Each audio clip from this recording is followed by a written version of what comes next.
Assalamualaikum warahmatullahi wabarakatuh. Apa kabarnya kakak SD 6? Semoga selalu sehat dan dalam lindungan Allah Subhanahu wa taala. Amin ya rabbal alamin. Alhamdulillah teman-teman, sekarang kita sudah masuk pekan kelima. Dan pekan kelima ini kita akan membahas tema tentang menghemat energi listrik di rumah dan mengenal magnet. Nah, untuk khusus hari ini kita akan membahas tentang bagaimana menghemat energi listrik di rumah dan juga kita akan membahas tentang materi PKN. Oke, kita terlebih dahulu akan membahas tentang menghemat energi listrik dulu ya.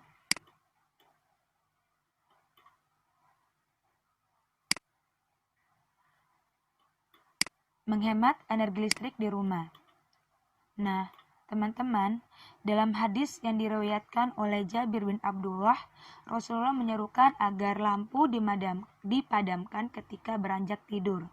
Nah, di sini konteks ini mematikan lampu ini bisa dimaknai dengan menonaktifkan penerangan yang mayoritas sumber dayanya berasal dari listrik.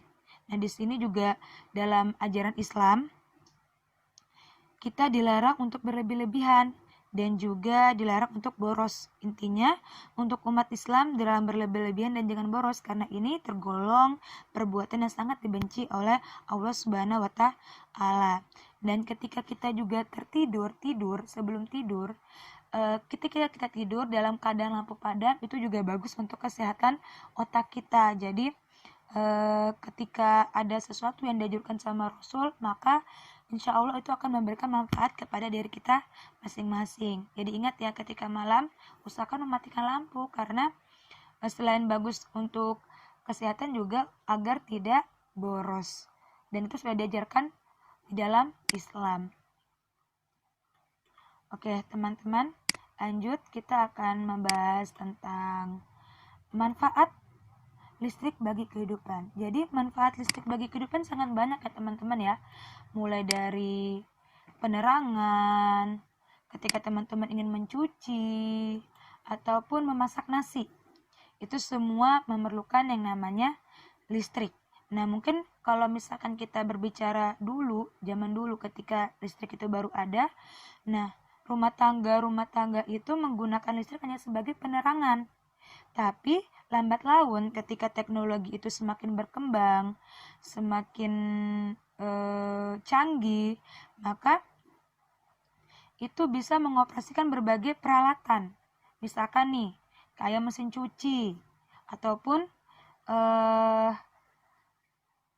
pemanas nasi. Nah, ini yang bisa menyebabkan bahwa manusia itu memiliki ketergantungan terhadap listrik. Nah, untuk pemanfaatan listrik juga kita harus perlu berhati-hati ya teman-teman ya. Karena listrik ini bisa menjadi kawan, juga bisa menjadi lawan. Kenapa bisa menjadi kawan? Karena listrik ini bisa membantu kegiatan kita sehari-hari, bermanfaat bagi hidup kita. Nah, listrik juga bisa menjadi lawan ketika kita tidak menggunakannya dengan secara tepat. Misalkan ketika terjadi kesetrum. Ataupun yang paling parah adalah ketika terjadi kebakaran. Nah, teman-teman, maka ketika teknologi kita ini semakin canggih, kebutuhan terhadap energi ini juga semakin sangat tinggi, maka diperlukan penghematan karena bukan tidak mungkin bahwa sumber energi untuk menghasilkan energi listrik itu akan habis dan kita harus memulai penghematan ini mulai dari lingkungan terdekat dulu ya. Misalkan penghematan energi yang bisa kita lakukan di rumah. Oke, kita bahas satu-satu tentang energi. Bagaimana cara kita melakukan penghematan energi. Jadi penghematan energi ini adalah tindakan mengurangi jumlah penggunaan energi. Ya misalkan penggunaan energinya yang dulu tuh kita terlalu boros menyalakan lampu sebelum tidur, ketika kita habis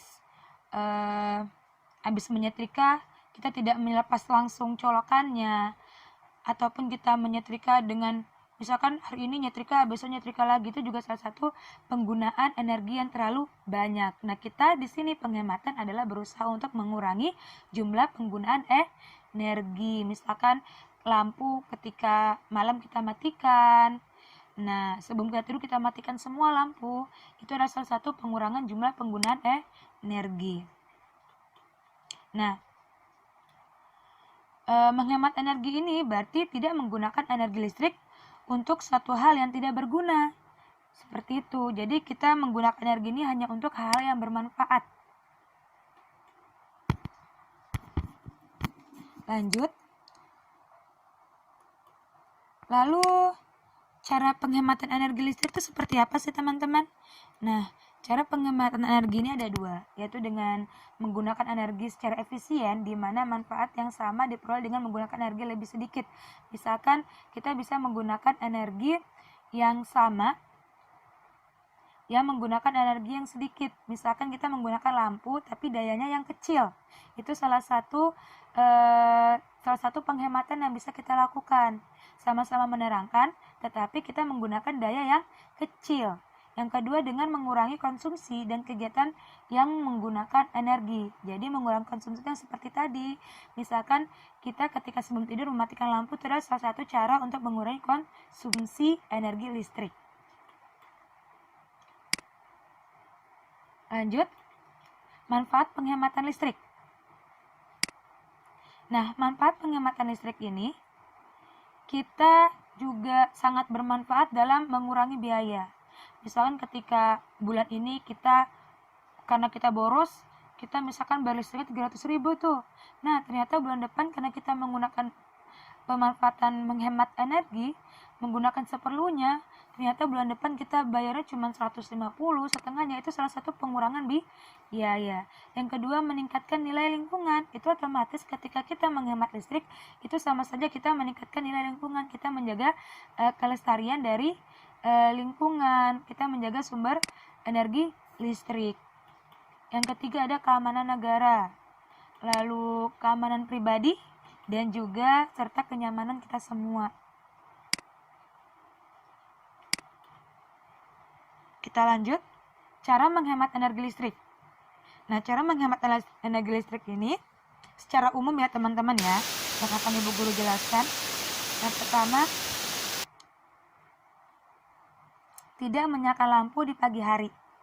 Jadi kita tidak boleh menyalakan lampu. Menyalakan lampu hanya ketika sudah waktu malam, kita baru boleh menyalakan, dan sebelum kita tidur usahakan kita matikan dulu ya.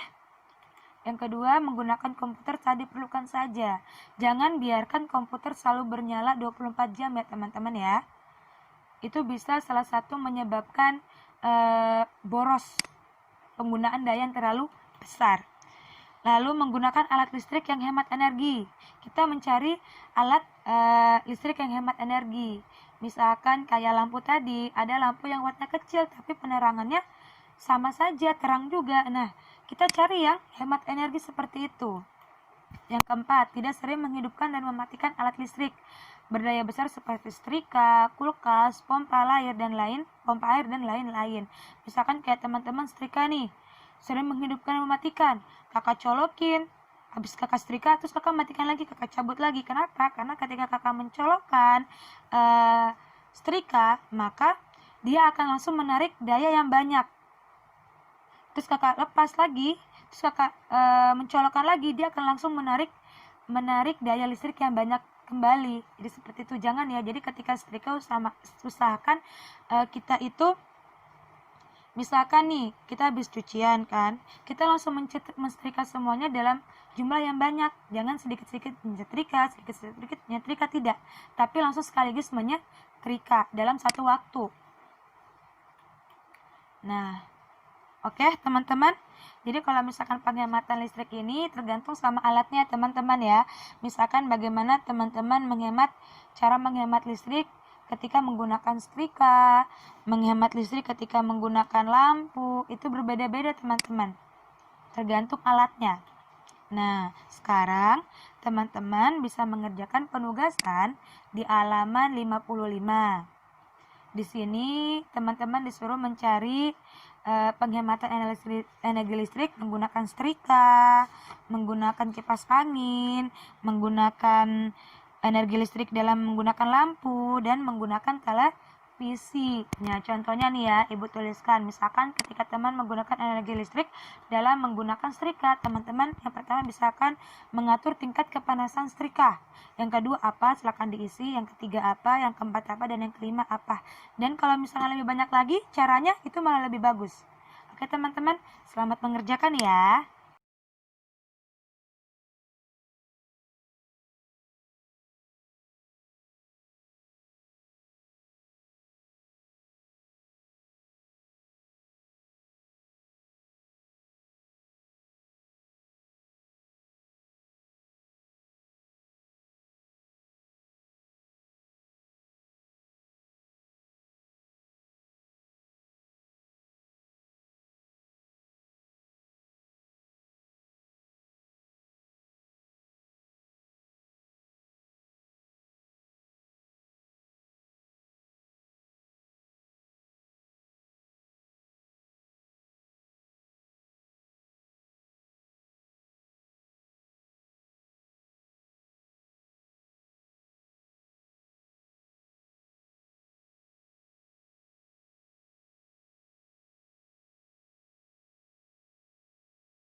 Oke teman-teman, selanjutnya kita akan membahas tentang materi PKN mengenai nilai yang terkandung dalam proses perumusan Pancasila dan Undang-Undang Dasar 1945.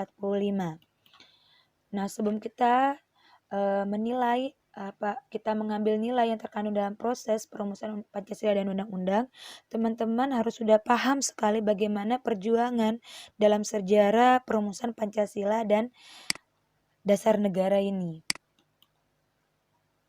Oke, teman-teman, untuk melihat sejarahnya, di sini Ibu akan memberikan bagan dalam proses perumusan Pancasila. Mulai dari Jepang yang terdesak oleh sekutu, lalu pembentukan BPUPKI, sidang pertama BPUPKI, sidang kedua sidang pertama BPUPKI pada tanggal 31 Mei, sidang pertama BPUPKI pada tanggal 1 Juni, lalu sampai kepada pembentukan Panitia 9, Piagam Jakarta, perubahan pada sila pertama pada Piagam Jakarta, dan yang terakhir terbentuklah Pancasila sebagai dasar negara. Oke, kita bahas satu persatu ya teman-teman ya. Kita mulai dari dimana bermula dari Jepang yang merasa terdesak oleh sekutu. Nah, pada saat itu Jepang mengalami namanya Perang Dunia Kedua ya teman-teman ya. Nah, di mana pasukan Jepang ini terdesak oleh sekutu akibat rentetan kekalahan di Perang Asia Timur Raya atau ketika terjadi Perang Dunia Kedua. Nah, sehingga yang terjadi ketika sidang parlemen Jepang atau Teikoku Ginkai di Tokyo pada tanggal 7 September ini berlangsung dalam suasana sangat kondusif, di mana Menteri Jepang Kuniaki Koiso ini menegaskan harus bergegas untuk menentukan nasib Indonesia yang cepat lambat atau pasti akan menjadi sasaran terkam sekutu. Jadi dia membuat rencana agar memberikan Indonesia ini memberikan kemerdekaan agar Indonesia bisa membantu Jepang dalam perang ini atau setidaknya membantu agar tidak menjadi sasaran terkam dari sekutu jika nanti dia kalah. Akhirnya apa?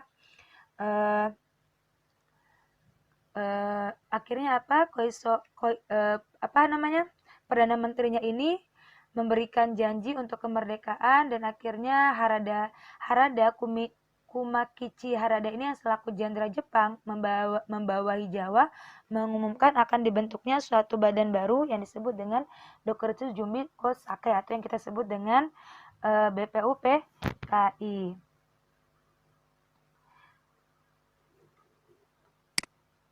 Oke, kita masuk ya ke bagian yang kedua, di mana pembentukan BPUPKI. Jadi pembentukan BPUPKI ini untuk menyusun rencana mengenai persiapan kemerdekaan Indonesia.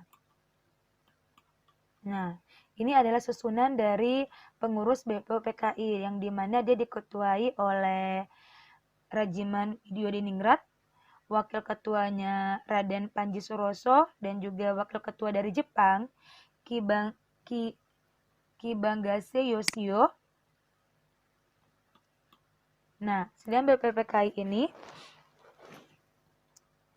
dibentuk untuk menyusun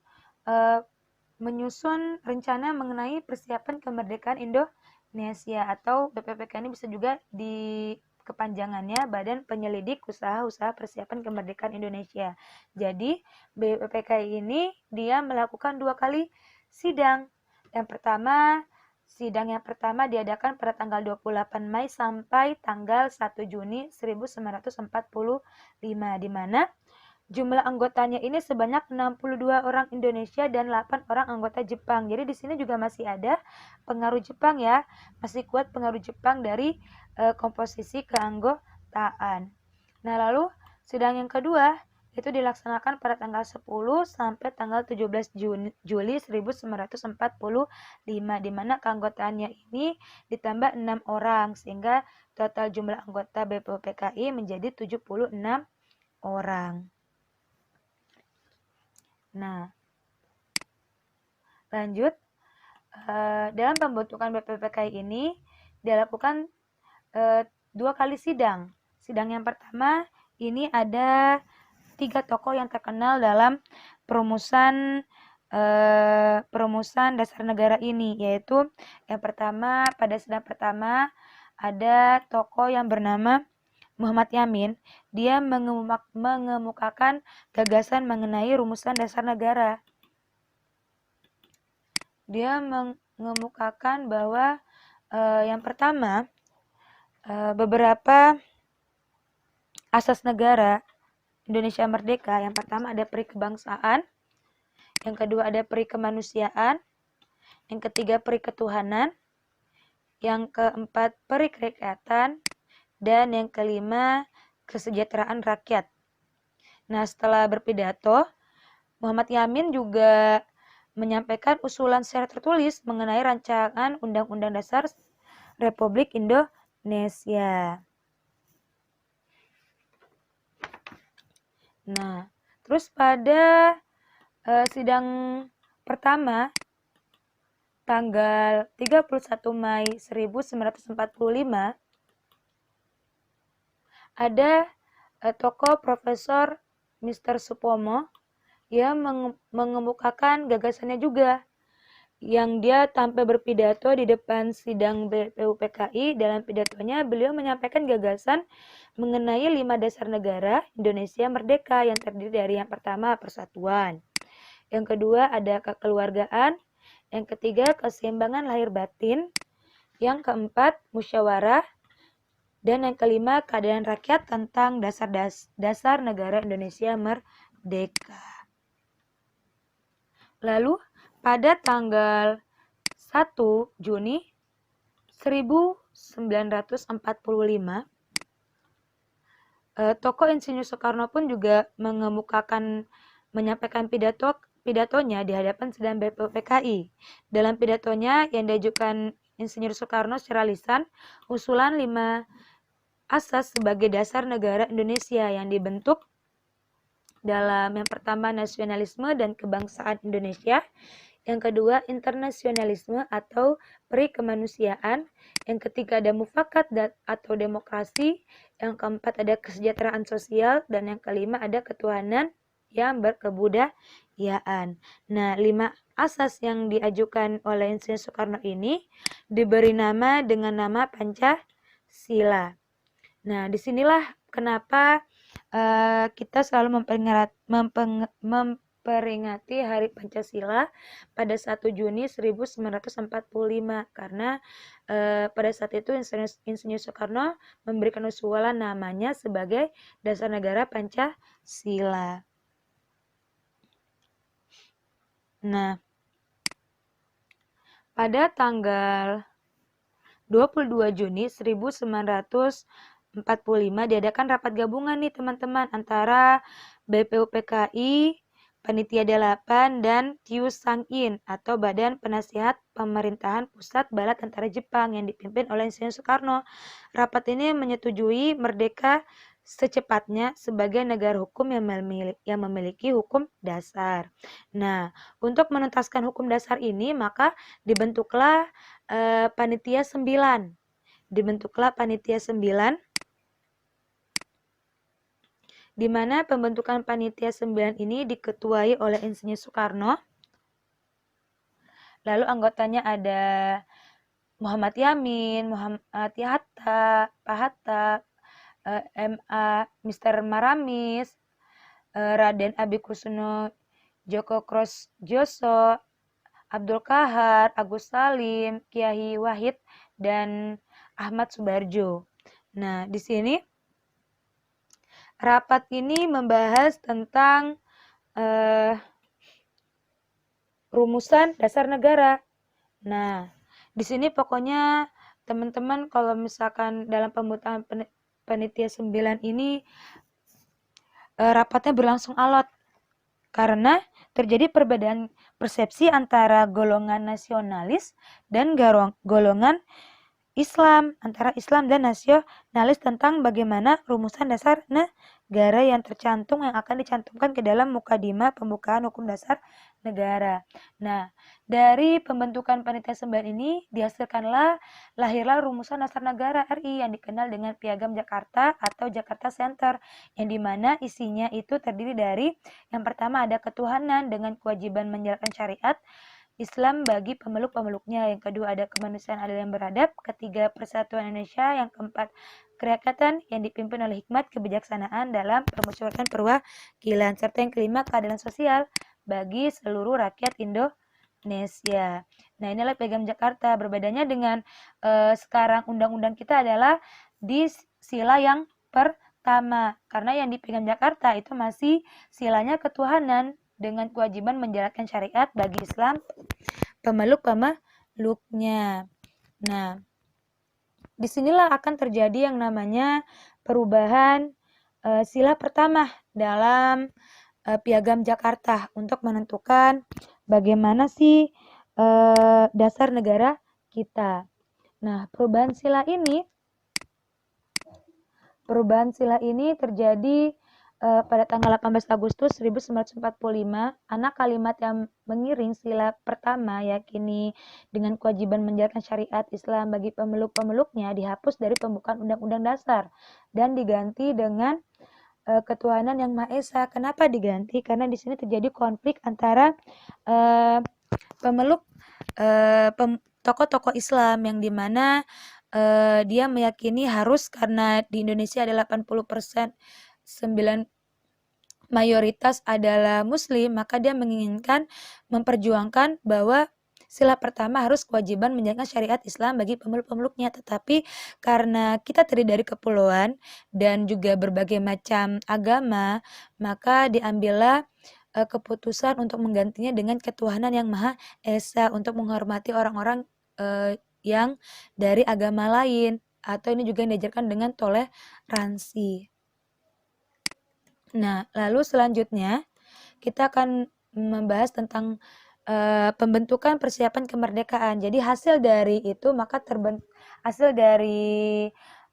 digantinya sila pertama itu terbentuknya dasar negara kita yaitu dengan menggunakan Pancasila sebagai dasar negara. Nah, selanjutnya kita akan membahas tentang pembentukan panitia persiapan kemerdekaan. Nah, di sini pembentukan panitia persiapan kemerdekaan ini atau PPKI Dokuritsu Jumbi Ingkai ini disusun, pengurusnya ada ketuanya sebagai Soekarno, wakil ketuanya Muhammad Hatta, dan beberapa anggota.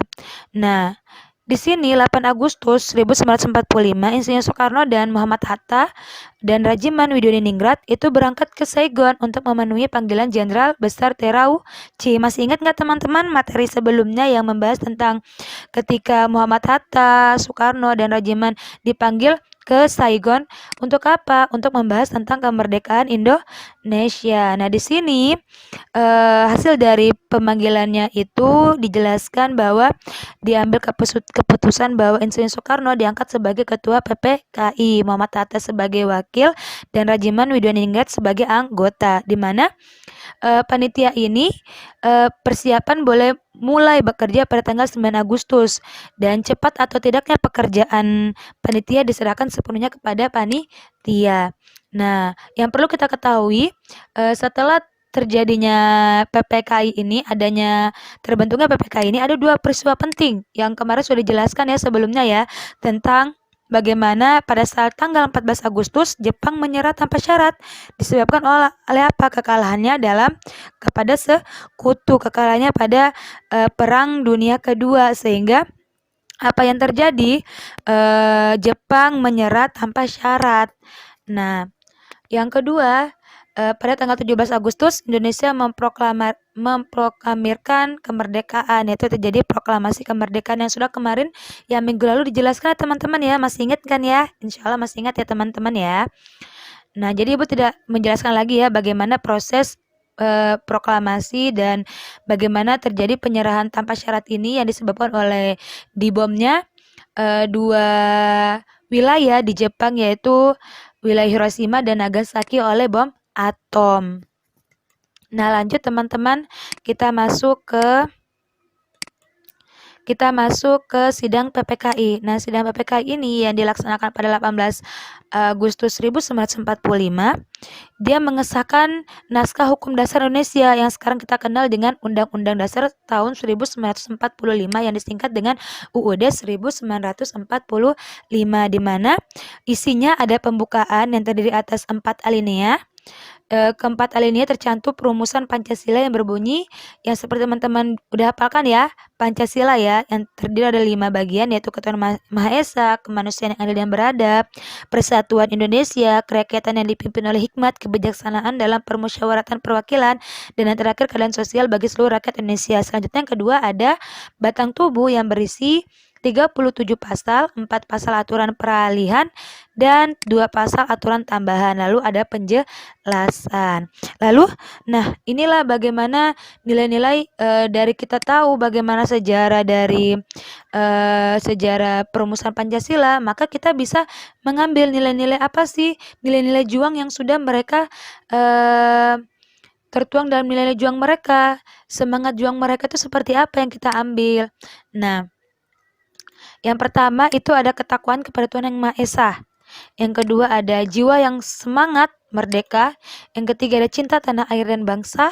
Yang keempat harga diri sebagai bangsa yang merdeka. Yang kelima pantang mundur dan tidak kenal menyerah. Yang keenam semangat persatuan dan kesatuan. Yang ketujuh semangat anti penjajah dan penjajahan. Yang kedelapan percaya kepada hari depan gemilang dari bangsanya. Yang kesembilan semangat kejuangan yang tinggi, dan terakhir berani, rela, ikhlas berkorban untuk tanah air, bangsa, dan negara. Dan 11 tanpa pamrih dan banyak bekerja. Yang ke-12 disiplin yang tinggi. Nah, itu dia bagaimana nilai juang yang tertuang dalam nilai-nilai juang Pancasila, nilai juang-juang pahlawan dalam memperjuangkan kemerdekaan dan juga merumuskan Pancasila, dasar negara kita. Nah, sekarang teman-teman silakan penugasan mengerjakan di halaman 113, mencari contoh dari nilai juang, misalkan ketakwaan terhadap Tuhan Yang Maha Esa. Contohnya nih, misalkan kita harus takwa kepada Tuhan Yang Maha Esa, misalkan melakukan sholat yang rajin. Itu salah satu contoh nilai juang, ketakwaan terhadap Tuhan Yang Maha Esa. Selamat mengerjakan ya teman-teman ya. Ibu tutup, semoga kakak tetap semangat belajarnya, tetap diberi kesehatan ya. Ibu akhiri, mohon maaf jika ada salah-salah kata. Wassalamualaikum warahmatullahi wabarakatuh.